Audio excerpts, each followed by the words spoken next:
Bismillahirrahmanirrahim. Assalamualaikum warahmatullahi wabarakatuh.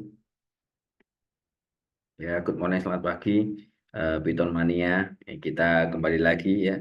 Hari ini kita melanjutkan khataman data science, ya, tepatnya episode yang kelima, ya, kelima. Bertahap terus, insya Allah sampai nanti kita khatam betul buku. Buku yang kita bahas adalah Python Data Science Handbook. Ini karya Jack van der Plas ya. Buku ini memang saya juga baru lihat saja sepintas, kemudian kok ayo lah kita pelajari bareng-bareng ya. Memang di sini tool-tool yang sering dipakai ketika kita bermain di data science itu sama Jack van der Plas ini di apa ya, diulik ya, diperdalam apa yang dia lakukan sebenarnya ini ya. Tapi menarik ya. Ini pun juga banyak ilmu baru saya dapatkan. Yuk, kita semangat, kita tetap belajar ya. Kita akan sama-sama lanjutkan Python Data Science ini. Lanjut kita ke ini ya. Kalau kemarin kita sudah ke paste, persen paste atau persensi paste. Sekarang kita akan lanjut ke running external code ya, running external code. Bagaimana kita menjalankan kode eksternal ya dengan menggunakan persen run.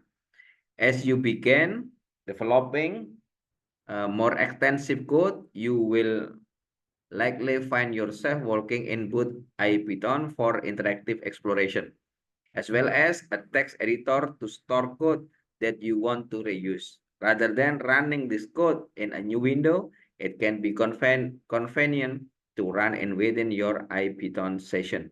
This can be done with the run magic, ya, persen run magic.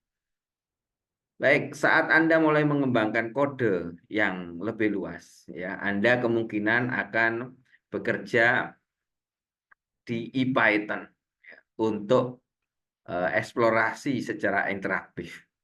Ya, yang mana serta Anda juga menggunakan editor teks untuk menyimpan kode yang Anda bisa gunakan kembali. Ya, rather than running, daripada menjalankan kode ini di jendela baru, dan akan lebih mudah untuk menjalankannya di dalam sesi IPython Anda, maka ini bisa dilakukan di Magic persen run ya. Seperti itu. Jadi daripada kita buka baru, contoh-contoh ya, contoh-contoh. Saya lihatkan saja di sini. Nah, ini ya. Saya sudah membuat ini my script sesuai dengan di sini. Saya simpan di, nah ini ya, foldernya coding Kataman. Saya taruh di coding Kataman ya, foldernya. Saya buka di sini. Nah, ini sebenarnya kalau dijalankan juga bisa, cuman kan terpisah. Nah, ini terpisah ya. Bagaimana agar kita bisa menjalankan juga di IPython? Ya, agar di IPython bisa, ya kita jalankan sekarang. Caranya adalah kita harus masuk ke tempat yang sama foldernya dengan file yang tadi. Nah, seperti ini. Kalau di Windows itu Shift ya, klik kanan. Nah, ini ada Open PowerShell. Kita pakai PowerShell aja. CMD juga boleh lah ya. Cuman kalau ini lebih enak PowerShell karena saya bisa langsung milih. Kalau di Linux lebih enak lagi ya, terminal. Baik, kita buka dulu IPython-nya. Python exe min IPython. Oke, yes, sudah jalan ya. Oke, kita lanjutkan tadi. Nah, seperti ini. Ketika my script ini sudah terbuka, nah, sudah ada di sini, maka kita bisa, for example, ini saya baca atasnya dulu. For example, imagine you've created myscript.py file with following content. Jadi, sebagai contoh, bayangkan Anda membuat myscript. Oke, sudah ya, saya buat tadi ya. Sudah. You can execute this from your IPython session as follow. Jadi, kita bisa menjalankan program ini, myscript.py ini, dengan menggunakan persentase run myscript.py ya, .py ini, .py lah ya kalau bahasa Python, .py aja kalau saya kan orang Indonesia ya. Kita coba, maka persen run myscript.py, apa yang terjadi? Sama ya, jalankan 1 kuadrat 1, 2 kuadrat 4, 3 kuadrat 9 ya. Nah, note also that after you've run the script, any function defined within within it are available for use in your IPython session. Nah, ketika kita menjalankan script ini, maka ternyata apa?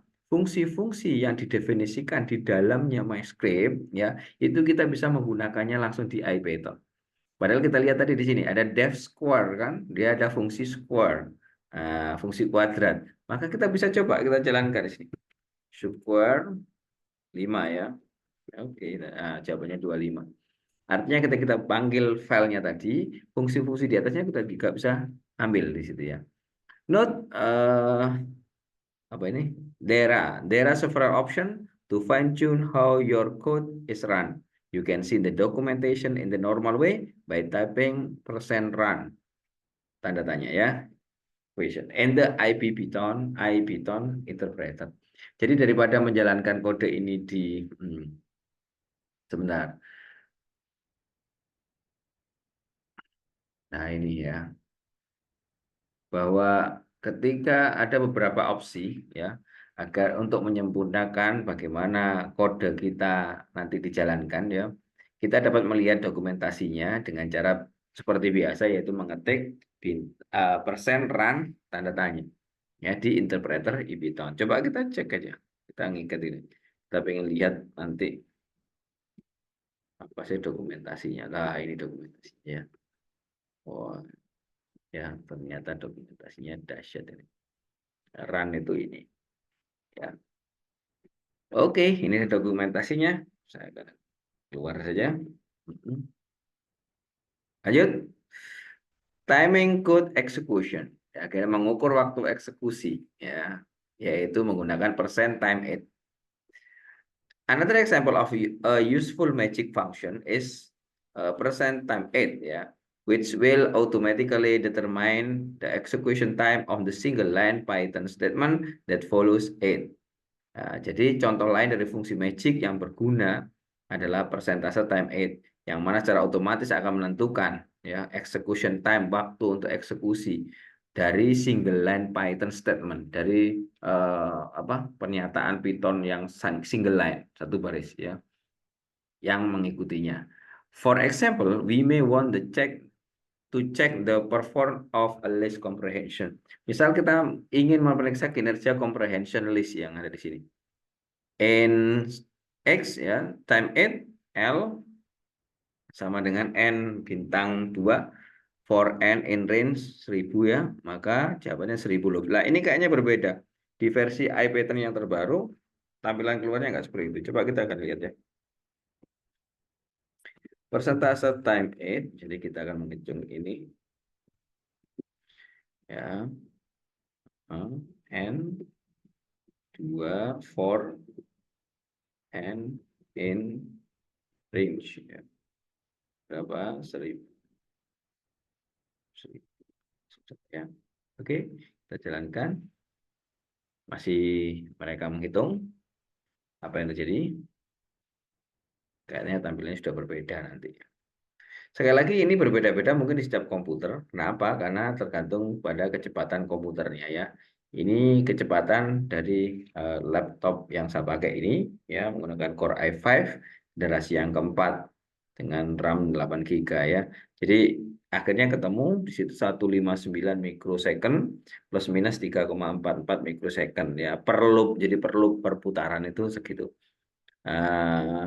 Rata-rata dan standar deviasinya adalah 7 kali putaran ya, untuk per 10.000 loop setiap itu ya, itu 7 putaran itu. Baik, itu kemudian kita lanjutkan. The benefit of %time8 is that for short command it will automatically perform multiple runs in order to attain more robust result.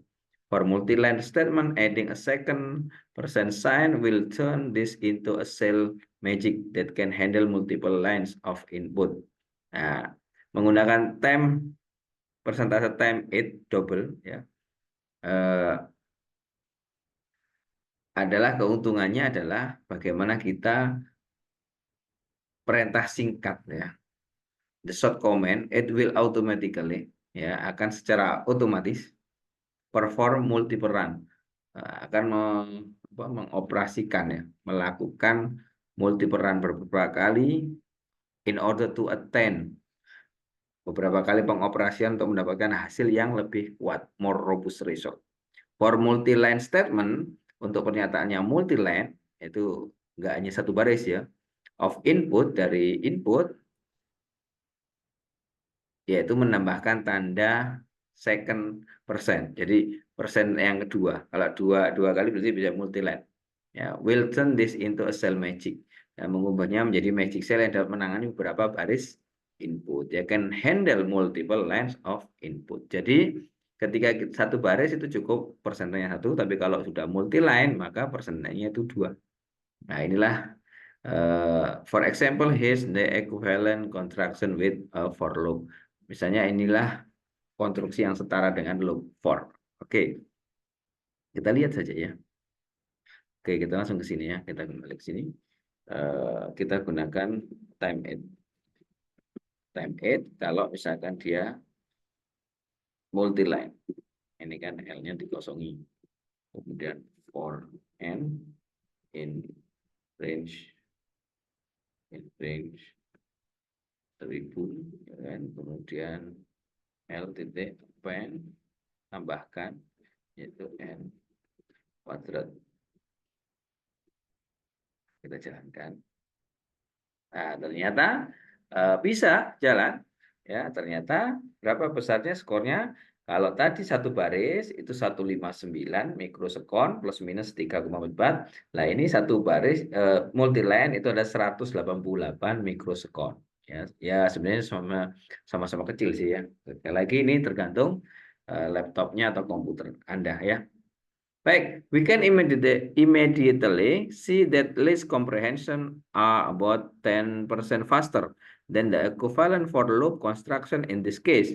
Jadi, kita dapat segera melihat bahwa comprehension list ya sekitar ya 10% lah lebih cepat ya daripada konstruksi in this case pada kasus ini.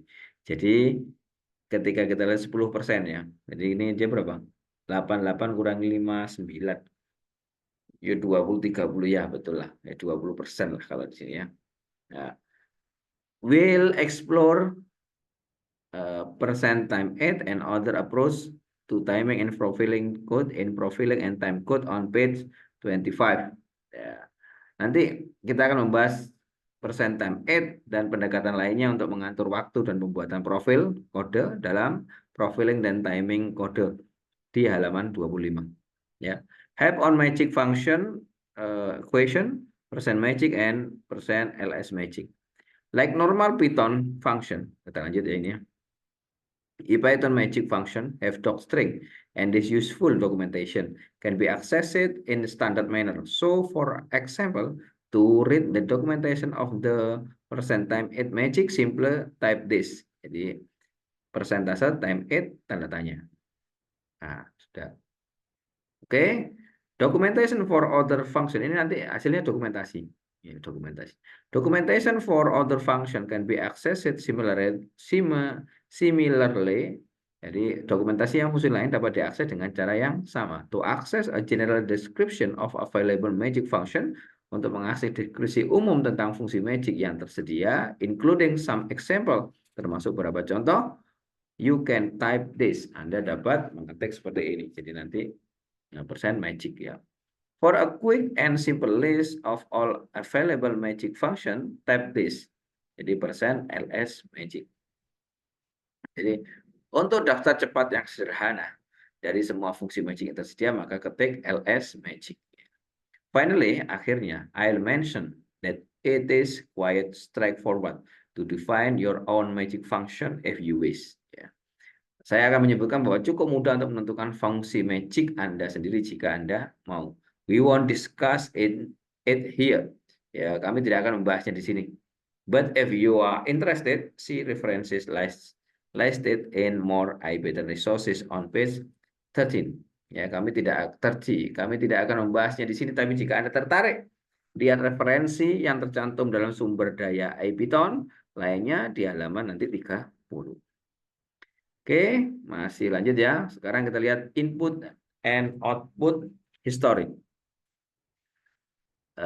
riwayat input dan output. Bagaimana kita mau mengambil itu di IPython. Previously, we saw that the IPython cell allows you to access previous command with the up and down arrow keys, or equivalently the Control P, Control N shortcut. Jadi sebelumnya kita melihat bahwa sel IPython itu memungkinkan Anda untuk mengakses perintah sebelumnya dengan ya tombol atas dan tombol bawah atau equivalent dengan Ctrl P dan Ctrl N. Additionally, selain itu, in both the cell and the notebook, di boot cell dan notebook, di Jupyter Notebook nanti, IPython exposes several ways to obtain the output of previous command. Jadi, IPython menyediakan beberapa cara untuk mendapatkan output dari perintah sebelumnya. Ya. As well as ya serta versi string. As well as string version of command themselves. Nah, serta versi string dari perintah itu sendiri. We'll explore those here. Kita akan membahasnya di sini. Oke. IPython in and out objects. Objek in dan out IPython ya. By now, sekarang I imagine you're quite familiar with the in one, out one ya, tanda bentuk gitu ya. Style prompt used by IPython. Ya inilah saya bayangkan ya saya anggaplah ya Anda sudah cukup paham lah familiar dengan in satu out satu. Ya ini merupakan style prompt yang digunakan oleh IPython. But it turns out that these are not just pretty decoration. Jadi ini bukan hiasan yang cantik ya, nggak terlalu cantik. They give a clue as to how you can access previous input and output in your current session. Namun ternyata ini nggak hanya hiasan saja ya. Mereka memberi petunjuk tentang bagaimana Anda dapat mengakses input dan output sebelumnya ya dalam saat ini ya, sesi Anda saat ini. Imagine you start a session that look like this. Bayangkan Anda mulai sesi yang terlihat seperti ini. Oke, kita mulai ya. Jadi nanti saya keluar dulu aja deh. Saya keluar dulu. Yes. Ya. Saya hapus dulu nih.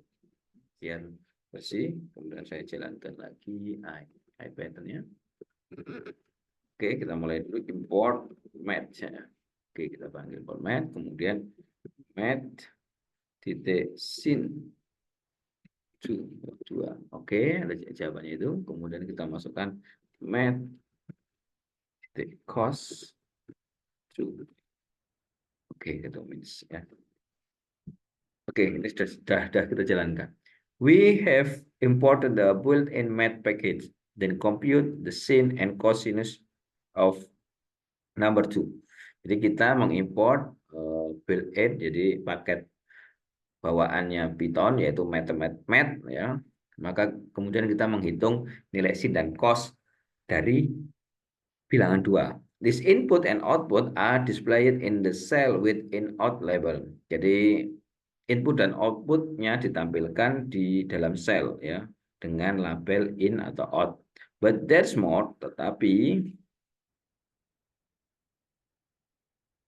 ada lagi. IPython actually creates some Python variable called in and out that are automatically update to reflect this theory. Jadi sebenarnya IPython membuat beberapa variabel Python bernama in dan out yang secara otomatis diperbarui untuk mencerminkan riwayat ini. Ya, coba kita akan lihat. Print, ternyata di balik itu disimpan. Dia sudah otomatis membuat variabel in. Kita lihat, ternyata variabel ini ada. Ya, disimpan itu semua variabel in.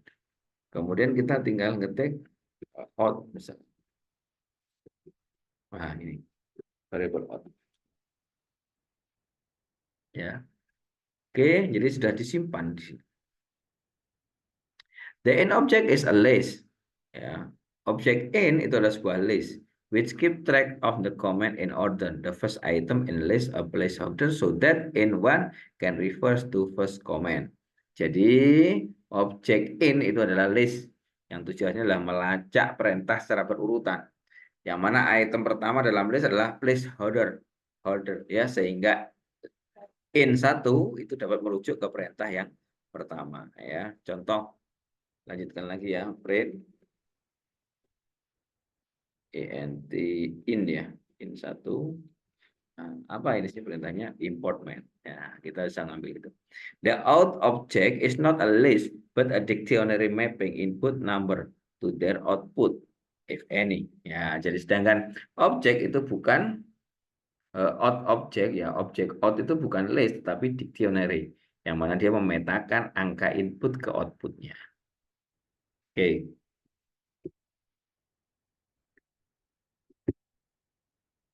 Ya, kalau kita mau cek print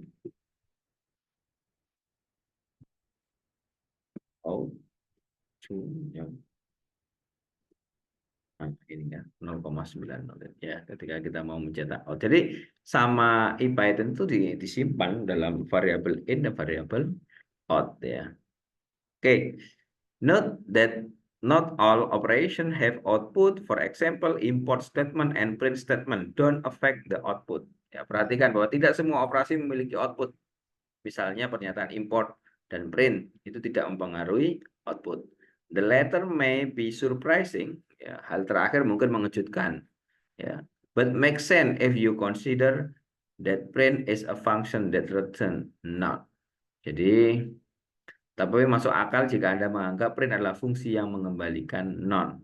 For brevity, singkatnya, any comment that return non is not added to out. Jadi beberapa komen perintah ya akan mengembalikan non, tidak ditambahkan ke out. Ya kan?